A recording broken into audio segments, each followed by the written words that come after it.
Garbage in, garbage out. This has never been more true than with AI. A vague, lazy prompt gets you a useless, generic response.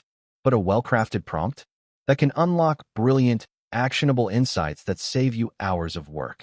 Today, you'll learn how to talk to AI like a pro.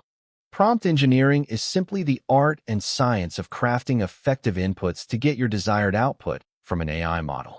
It's not about coding. It's about providing clarity, context, and constraints.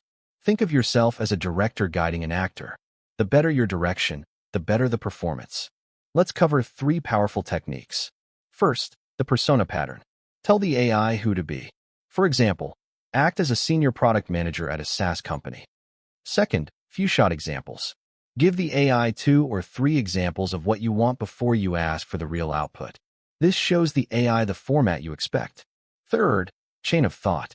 Ask the AI to think step by step, to break down complex problems and improve its reasoning. Let's try it. I want to generate some user personas. My first prompt is just create user personas for a fitness app. The result is okay, but generic. Now, let's apply our techniques. Act as a market research expert.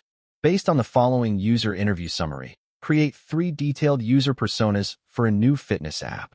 For each persona, include their goals, frustrations, and motivations. Think step by step. See the difference? The output is structured, detailed, and far more useful. Give your AI a persona, provide examples, and ask it to think step by step. The quality of your prompt determines the quality of your results. What's your favorite prompt crafting tip? Share it in the comments below.